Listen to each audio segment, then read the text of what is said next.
my shit. I'm putting on my phone's hotspot now. Um, okay, so the right, the issue we were discussing is that Rabbi Yochanan says you're supposed to exclude Meimar, but Meimar is no different, it seems, in terms of whether it has a Maaseh than Nishba or Mikal Chaver B'Shem. So why does Rabbi Yochanan exclude only Meimar? So the answer, I think, is clear and right. Here's one of the places where I think it's clear what Rashi is saying. Rashi says, "Lo tisni Meimar bichlal sh'ar lavish eba Maaseh mishun dibura ose Maaseh she'ose mechulin kachrin."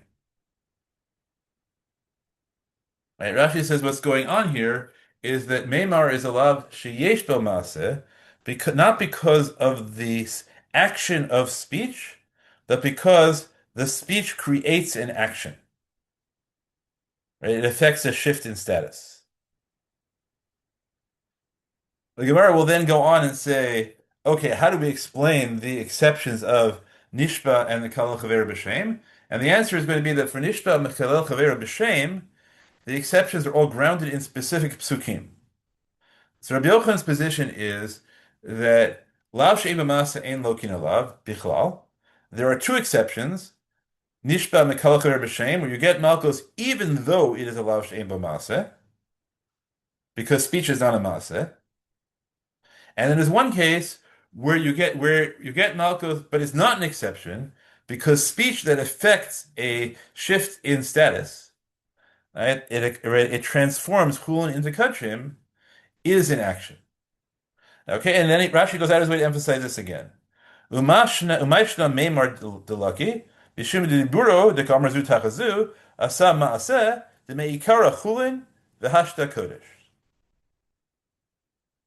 Okay, so Rashi tells you that Rabbi Yochanan has a specific position about how Meimar is considered a lav sheyesh bo maaseh. It's because the speech of Meimar does something different than the speech of other lavim, such as Nishpa and Mikol Chavera B'Shem. Um, okay, so this position of Rabbi Yochanan. Right? The way Rashi reads it, there's an initial statement. The initial statement is the aflagat, right? These are all cases, right? Right? Nishba Meimar Mikal Hashem, the aflagat loving Maaseh Lokeh. That's a havamina with regard to Meimar. It's a maskana regarding Mishpa Mikal B'Shem, but it's a havamina regarding Meimar because Rabbi Yochanan rejects it. Um, okay, we don't have anybody explicitly disagreeing with Rabbi Yochanan. So you can say this as Havamina Maskana, or you can say this, or you can say this as Machloket. Um, if you say it's Havamina Maskana, so then we get the position I wanted to argue along that Rashi explains the Gemara sequentially, meaning that there are points when you have to misunderstand it. You have to misunderstand this line, right? Why Meimar is an exception in order to understand Rabbi Yochanan. Now, in the flow of the sugya, right up here. Rashi said, "Avalav she'ein bo maaseh kigon Temurah dibura talya milsa ema lo tilaki." So the Pashut pshat is that Rashi at this point is explaining the sugya according to the Havamina, right? According to the position before Rabbi Yochanan, because he calls Temurah alav she'ein bo maaseh, and that the dibura talya milsa means that everything depends on speech, and speech is not an action. Rabbi Yochanan has a chiddush that speech that affects affects a status is a maaseh, but we haven't heard about this yet. So reading the sugya in order, this sugya fits in with the position against Rabbi Yochanan. Okay, so we go through the sugya, continually going happily through the sugya. Right, so then we go through Makdim Trun Bikurim. We have a whole conversation about that. Right, so we have to do this very carefully. We have to do this very carefully. Okay, so there's Rabbi Yochanan has a dialogue with a Tana about whether Meimar is a lav she'ein b'maaseh or not. The Tana quotes a text that seems to imply that Meimar is allowed she'ein bo maseh. Rabbi Yochanan responds, no, no, Meimar is allowed she'yesh bo maseh, even though speech is not a maseh.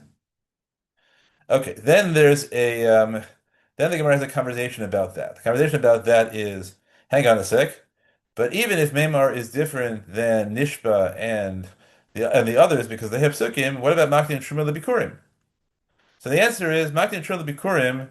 The reason we object to that is because Allah v'nitak l'aseh. That's why he doesn't get Malchus, not because Allah she'ein b'maseh. Okay, so to make this work, we have to claim that, right, Makni Trul Vikurim, Rashi tells you very clearly, right, what's the Dibur Osamase? Shakore ale Hashem, umevia likdushas Truma. Okay, so Rashi is very clear that the kasha about Truma is not a claim that all speech is action, because that would apply to Nishba and Makal as well. It's a claim that speech that affects a status is an action. All right, so far we're all good? Okay. Now the Gemara gets right. So the Gemara's answer to that is no, that's an lavani taklase.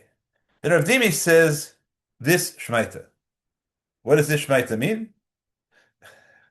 Well, you can. Right, it could be this. It could be this statement about Makti and Truma Levikurim and Amar Rabbi Avin, or it could be everything from Amar Rav Yudah Amar Rav.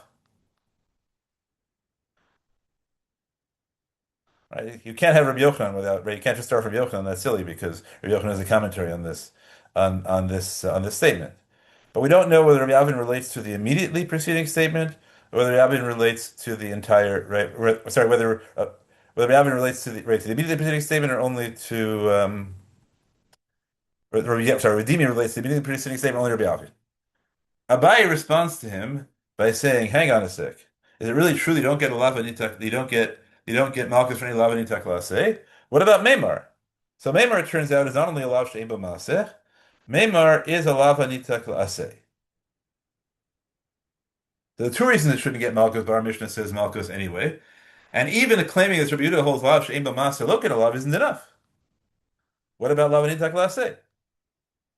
So Gemara has a different answer for why Meimar, right? For why Meimar is different. The reason the reason that Meimar the reason that Meimar is different is because Meimar has two Isurim and only one Lav. Um, okay, so that's a that's the Gemara's initial answer, right? That Meimar has two Lavim. Rashi quotes a different girsa where we say that Meimar is a lava shava bekol, and that makes it different than other Isurim that are lava nitak say. That's a very odd claim that lava shava bekol is the exceptional circumstance as opposed to the standard circumstance. But we'll see why that will make sense. Right, we'll see that, right? It makes sense, right? Because we're talking about Truma Bikurim. So Truma Bikurim is about only Kohanim. So according to the first version of the Gemara, Temurah is the exception to the rule that Lavanitak. There's a general rule Lavanitak, let's say, doesn't get Malkos, to which Temurah is the exception because it has two Lavim. And a very plausible outcome of that is that it has two Lavim and only one Aseh, so you're left with one Lav. And in the best case scenario, that would explain all the tensions in Rashi about whether Rashi quotes Lo Yachlifenu or Lo Yamir. Because if you know this sugya, then you're only left with one of them, and you actually quote. Because if you don't know the sugya, then you're left with two. That's the best case scenario, right? That's why you have Tosfos who thinks why don't you get 80? So the best case scenario is you only get 40 because of this. The alternative answer is actually there is no general rule that Lavnei Taklasei doesn't get Malchus. It's only a Lavnei Taklasei, which is also a Lav Sheino Shaveh Bakol, and Temurah is a Lav Hashaveh Bakol. So the problem with that is now we're getting circular because we just had the whole question of whether Temurah necessarily includes women or not, but we're going to forgive that tension for now and say Shaveh Bakol doesn't relate to women at all, only relates to male Kohanim Yisraelim. We're all good. Or the Yachid and Sibur. Fine. Okay. The problem is now we have a line in the sugya. And the line in the sugya is kitanoi. So kitanoi means a previous machloket amoraim, lines up with a machloket um, lines up with a machloket Tanaim. So which previous machloket Amoraim lines up with the following machloket Tanaim and how? So here's what the Gemara says: Le'yashrim enu ad boker, ba katuv litain aseh achar lo taseh v'amilav anita aseh lo mar she'en lokin alav devir Rabbi Yehuda. Rabbi Yaakov Omer lo min Hashem hu zeh ela mishum davar lav she'en b'maseh v'chol lav she'en b'maseh ein lokin alav. So we have a machloket as to why you don't get malchus for nosar. According to Rabbi Yehuda, you don't get malchus for nosar because it is a lav anita aseh. And according to Rabbi Yehuda, you don't get malchus for nosar because it is a lav she'en b'maseh. Now the problem is we had two discussions on Rome up here, right? We have a discussion about right where which Abaye raises. Well, is it really true that every lava classe gets malchus, right? Doesn't get malchus, and we have a discussion up here between Rabbi Yochanan and the Tana about whether it's true that every lav she'ein b'maseh doesn't get malchus. So we can line this ketanai up whichever way we want, and that turns out to be a machlokas rishonim. Right? We have a meaningless line here where the Gemara says, "Michlal the reader savar lokin alav, lokin alav." Okay, so that right, so that line sounds like right, sounds like it's explaining the machloket is about lav she'ein b'maseh, right? That we derive from Rabbi Yaakov's position. The Rabbi Yehuda does here get malchus and lav she'ein b'maseh. Now here's where we talk about limitations of manuscript evidence. All the manuscripts we have this line. Michlal the reader savar lokin alav. But the Shita Mekubetset claims that all the old books don't have it. So not all clear, right? Right. Somehow, right? Somehow, right, we have five or six manuscripts, right? Or at least three, right? At least three manuscripts, right? And they all have it, and yet the Shemana says none of the old books have it. And if you have this line, there's no question that the machlokas here is about whether lav shnei ma'aseh lokin alav. But if you don't, you can explain entirely differently, right? So let's go to a different document. I just show you how that plays out. I think it's the end of here. Uh, Here we are. Yeah. Okay. So here's the shit we gebeset as put up by Marcel of Cook. Michlal b'chol asfarim mishanim lo garsina michlal rebidas over looking alav. And the very helpful commentary Chavruta, right? The running cut, right? But the Steinsaltz equivalent on the Bar-Ilan says that the simple reading, right? The way we've explained it is according to the position that Rashi thinks that the Machlokas Rabbi Yaakov Rabbi Yehuda is about Lavanita Klasei. Right? That's how they explain. Mashiach Gemara Ketanai Halacha Zish Ein Lokin Lavanita Klasei Ein Mismechel Deakol Machlokas Tanaim. Okay, that's how we explained it. But Tos, right, and he said the Shita Mikbesed quotes this as Rabbeinu Tam, one version of Shita Mikbesed. But Tos is explaining for the Ri that the Gemara says it's because of Lav Shein B'Maseh. And it relates to the sugya before about Rabbi Yochanan and not the sugya about Lav Nitak Laseh.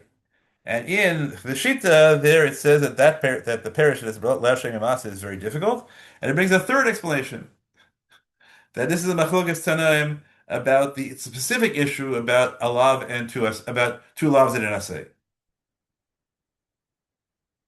Okay, so right, so when we try and put the whole sugya in Temurah together, um, it's not clear how we read right how we read the end of this machlok. Now, why does all this matter?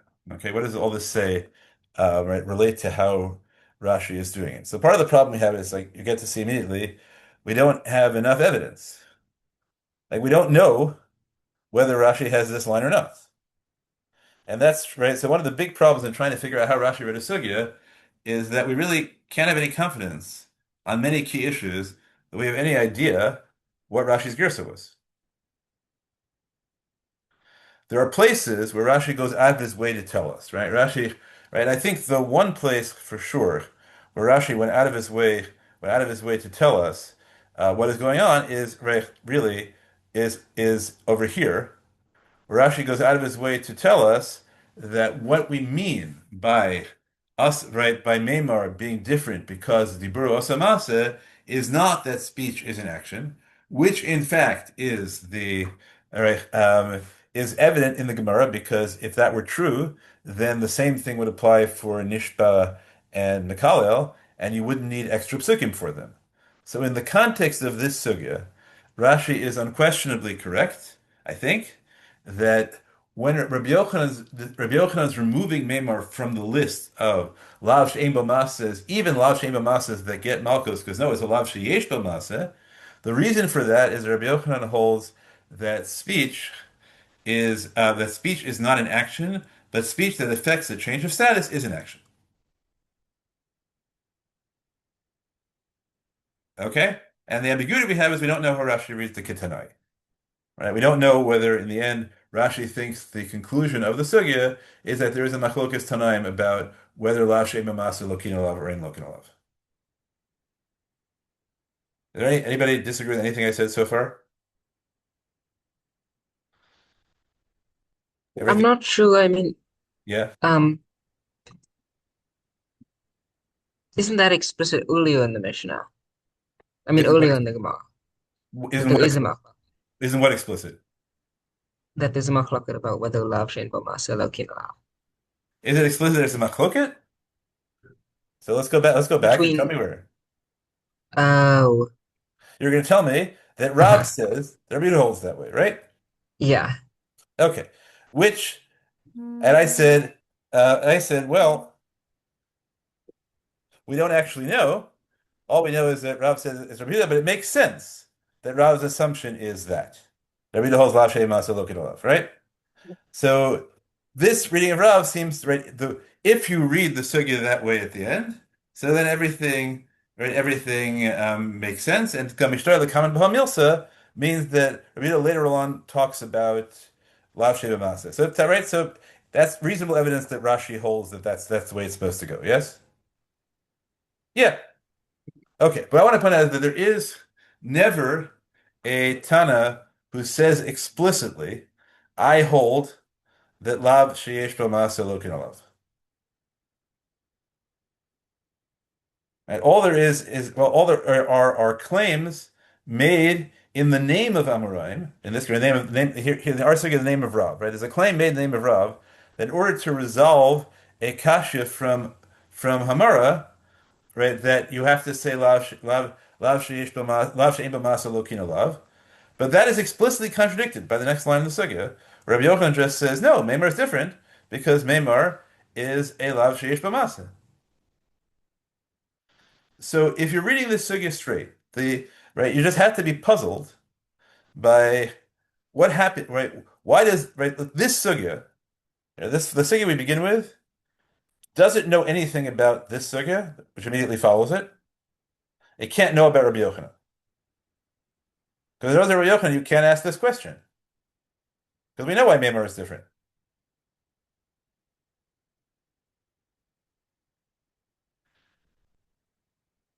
And we don't know how this relates to the Ketanai at the end. Right? So my argument is that right now, right? I'm just going to see what that might have been an emergency, so I just want to make sure. Um, so it turns out that right now, right, we have um,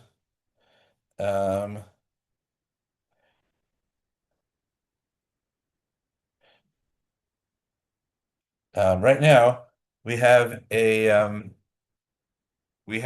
have a puzzle within this sugya, right? That this sugya contains an irreconcilable contradiction.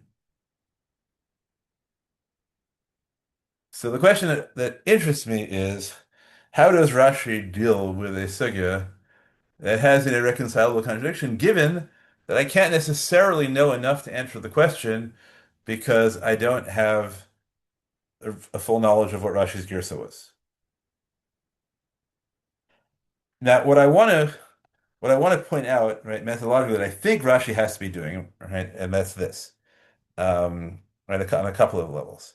Um, 'Cause to me, it's clear that Rashi Right, Rashi has all of Shas in his mind, right? So Rashi has to know that there is a sugya there is the sugya above Metzia, which we have seen, and the sugya above Metzia understands Rabbi Yochanan totally differently. The sugya above Metzia, right? Sugya Metzia, Rabbi Yochanan says, Rabbi Yochanan Amar Chayav, Akimat Tzvatav Havimase. Now this is talking about Chasima. There's no way to claim that by Chasima there's a transformation of status. All you're doing is telling the animal stop eating.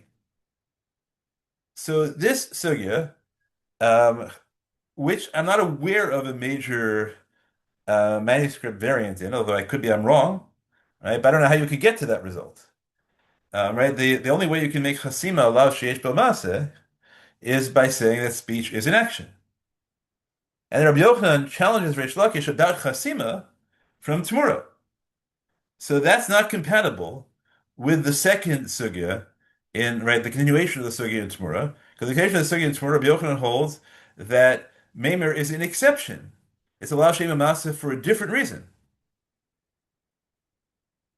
And Rashi is very clear here, right? Halacha, the dibur ba'alma hu v'laki, alma kimetz v'tayim shadam magid b'sotav ma'asehu. Right, so so Rashi understands perfectly that these sugyot are that these sugyot are incompatible. And then it turns out not to be such a coincidence that what this sugya does is it says for Reish Lakish, oh, Reish Lakish says that that's just Rabbi Yehuda, which is exactly what Rav says before we get to Rabbi Yochanan. That our Mishnah is that our Mishnah is just that our Mishnah is just Rabbi Yehuda. So it seems to me, right, that at the very least, what Rashi is doing is making clear in Torah that we are not thinking the way you're thinking in Bav Metzia. In Bav Metzia, we're dealing with the question, with the question of why, of why, of what happens if speech is in action, and in the second sugya in Temurah, we're dealing with we're dealing with the question of whether it's why Temurah is unique. Even though Rashi tells you that in terms of the other pshat in the Mishnah, the question of what, right, the question of what your right, or whether we hold Yorish Memir is why, um, so right, so he knows perfectly well about this again, right? He cross-references it. But despite cross-referencing it, I think he goes out of his way to tell you that there really are two separate sugyot in Temurah, and don't connect the right. He doesn't tell you anything about a kimatz svatayim in Temurah. He goes out of his way to tell you otherwise. Okay, so there are two different sugyot, two different understandings of Rabbi Yochanan. Rashi doesn't try to reconcile them because they're irreconcilable. The question then, methodologically, is are there other places where Rashi does something with his knowledge that there are multiple sugyot? Right? There are irreconcilable sugyot. Right? That's really that's the interesting question. Right? Does Rashi go out of his way to try and integrate the sugyot in some other way? I'm saying he's aware. He's aware that Rita Marav's statement is quoted nowhere else. Um, he's aware that the two places where we assign right where we assign our Mishnah to Rabbi Huda, there are they're both in the name of Amoraim, but Amoraim don't say it explicitly. In essence, what we could say is that there is no Amora who ever says that Lav She'ein Bo Maaseh Lokin Alav explicitly, and there is no Tana who ever says that Meimar doesn't get Malchus. In the course of Sugyot, we construct a position, right, which we say is the opposition to our Mishnah, that Meimar doesn't get Malkut. But we have no state of Moraim against that because even a statement that says every Lav Shem Masa doesn't get Malkos, well, Meimar is an exception. We have a statement like that. And we don't have any Amora who goes out of the way to say that Lav Shein B'Masa Lokin Alav. All we have is are places where the Gemara assigns Amoraim to that position. We do have a contradiction in Rish Lakish because the sugya in Bava Metzia says that Rish Lakish resolves a kasha on himself by saying, "Oh, that Mishnah is no kasha because it follows Rabbi Yehuda." And in Makos Daf Tet Vav Bet, there's a sugya where the Gemara says that Rish Lakish follows the Mishnah that he is right that he is dealing with. But okay, so the um, the methodological question, right, that I'm trying to address is there evidence that Rashi actually tries to integrate the sugya in his presentation, or is Rashi just notices the contradictions and he doesn't have any problem explaining in Temurah, well, what Rabbi Yochanan means is right is that dibura ose maseh, and above Metzia, Rabbi Yochanan means that dibura havya maseh. And that's a very hard thing to distinguish, right? We can show you that Rashi cross-references, right? And if his cross-references means look it up, then it's probably harder to say that he's not trying to reconcile. But it's very hard to prove what Rashi is doing. So I have one thing that maybe two that I would like to say if they worked out, would enable me to say that I could demonstrate this about Rashi. Um, there are two things really that I'm looking for. Everything else, I think the evidence ends up getting circular because you can show how different gersos line up or different lishna achronas and all things like that, but you can't know which way it holds up where. So so really there are three things I would like to line up and haven't succeeded in doing. What I talked about is whether Rashi's quoting the psukim is consistent, and if it turns out that the teretz that Meimar is Meimar is a lav nitak laseh, but that's okay because it's a special lav nitak laseh because there are two lavs. All right. So if it turns out that lines up with the other sugyot and Rashi is consistent as to which one he cites, that would be awesome. But I haven't come close to filling out a fair pattern for that. Um, there are other ways in which the sugyot are inconsistent, but I don't have evidence that Rashi is conscious of that difference, so I can't use like whether the statement of Rabbi Yossi Aglili is quoted as Rabbi Yehuda or not. Right? We have it as a chain of Amoraim, then Rabbi Yehuda b'shem Rabbi Yossi Aglili in most places, but not in Temurah. Maybe that makes a difference, but I can't prove that Rashi is conscious of that. So what I have really are two things. One is there are a number of places where Rashi sends you back to Temurah to understand the rationales of Nishba, Meimar, and Mikhalel, and maybe I could try to line that up, and that would also get me to try and say, oh, when he does that, it's because he thinks that Meimar is an exception of a different kind, and if I could get the sugya to line up that way, that would also be a success. I have not succeeded in doing that yet either. What I want to try and offer as a potential illustration that maybe works, maybe doesn't, is the citation from Yehuda that Rashi cites in Bava Metzia. Okay, so here we are. Um, so Rav Yochanan and Rish Lakish have a machloket about chasima. That machloket, according to this sugya, unquestionably depends on the question of whether speech is a maseh because you move your mouth. Rabbi Yochanan challenges Rish Lakish and says, "Look, Meimar gets malchus. Why? It must be because you move your mouth." Rish Lakish says, "No, it's because Rabbi Yehuda holds lav sheyesh b'shem amasa lo kina lav." Does Rabbi Yehuda exist? The Gemara doesn't tell us any evidence Rabbi Yehuda exists. Rashi says the following: "Bekame duchte mechsinan la." In several places we quote this. What do we quote? Lo sasiri menu v'nosar menu ad boker. Ba katuv litein aseh achar lo taseh. L'mar she'en lo kina lav shenitak l'asehu. Tama deba katuv. Halav hachi lucky hamotir v'afagav de'en b'maseh. Okay, so Rashi says, how do we know that Rita holds this position? This position that Rish Lakish is now assigning our Mishnah to.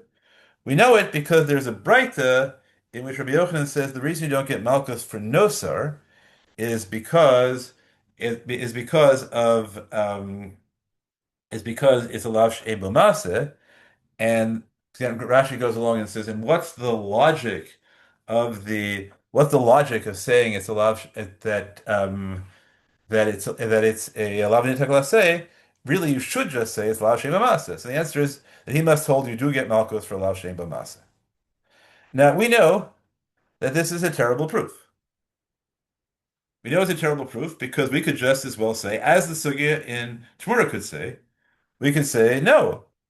All right, that he thinks that no. Actually, no. Could we say we could say that he thinks that nosar is no? We can't say that nosar is a lav sheish b'masa. There's nothing left. Okay, so on the surface of it, I would say, right, this looks like a good proof, right? This is how we know. The problem is that in the sugya in on Makos, daf tesov and bet to tet zayin amud aleph, um, which we have done previously.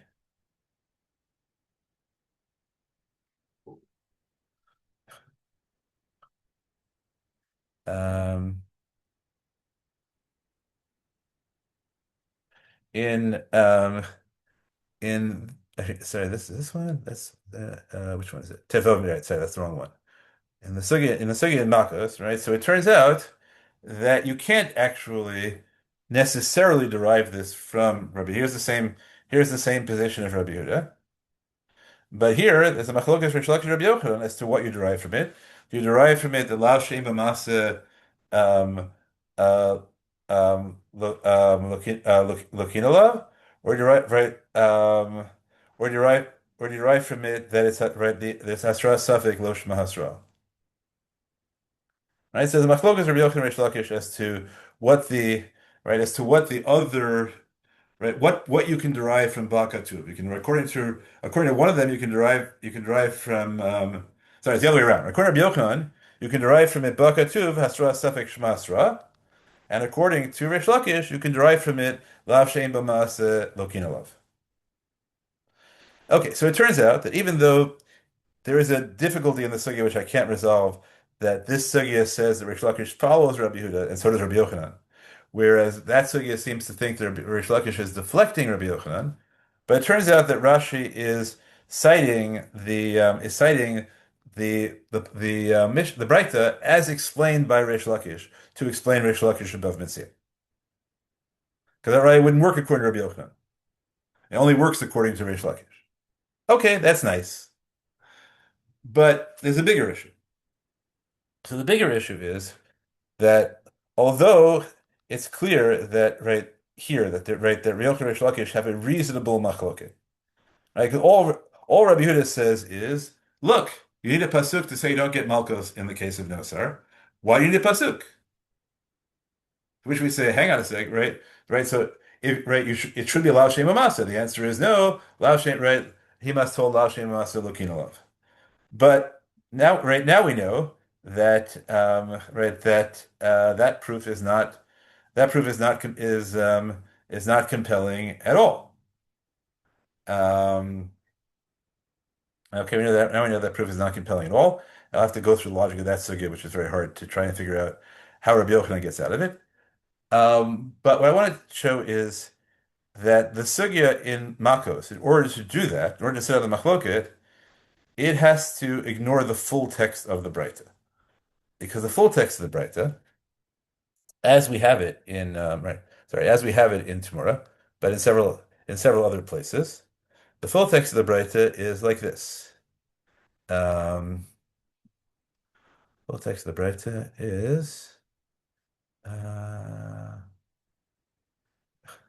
here we are. Le'eshim min boger b'agdav l'ten aser l'chor l'aseh v'hai lav nitek l'aseh l'mar shein lukin lav Rabbi Yaakov or Rabbi Kiva Omer lo min Hashem hu zeh ela mishum d'havi lav she'ein bo ma'aseh v'chol lav she'ein bo ma'aseh ein lokin alav. So the pashut way to know Rabbi Yehuda's position is not because ba katuv. The pashut way to know Rabbi Yehuda's position is because he's in Machlokes Rabbi Yaakov, which is what the text which says Michlal Rabbi Yehuda savar lokin alav means. All right, now that again that version is missing in our manuscript, but it also shows up in Sanhedrin and in a number of right, and in a number of other places. Right, so the simple way to derive Rabbi Yehuda's position is in contrast with Rabbi Yaakov. So now the question is, Rashi in Temurah cites only the first half of the Breita, gives you the derivation in accordance, right? Right, the way it's derived in Makot, where it is a machloket Reish Lakish and Rabbi Yochanan.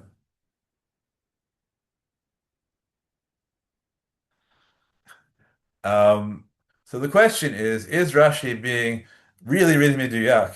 Even though he says it's brought in never places, he really meduyak in Bava Metzia when when he quotes it the way it is learned in Bava Metzia, in Bava Metzia the way it's learned in Makos, and not the way it appears in all the other places it shows up, where the best, right? That's the only place in the Gemara where we cite Rabbi Yehuda's position without Rabbi Yaakov's position. And it yields a totally different understanding of the Machlokes, Rabbi Yochanan, and Reish Lakish. So the question is whether Rashi in Bava Metzia is deliberately aligning the sugya in Bava Metzia with the sugya in Makot, and telling you that it's just not going to work with the sugya in Temurah, because the sugya in Temurah has the full breita. And whether Rashi gets that Temurah really is two sugyot, the first one of Yudah Marav, which is compatible with the sugya in Bava Metzia and in Makos, and the second, the sugya of Rabbi Yossi Aglili, which is not compatible with those sugyot. Okay, that's what I'm putting out there, right? That I think that best case scenario, and maybe I'll put it together better tomorrow. We're trying to look at what Rashi does. So I don't think you can. I think that there's one thing Rashi does, which is he makes it clear that the axis of Masa in Tmura is different than the axis of Masa in Bava Metzia. Therefore, Rashi is aware of that difference. The question is, does he then leverage that difference in his parish and all the sugya?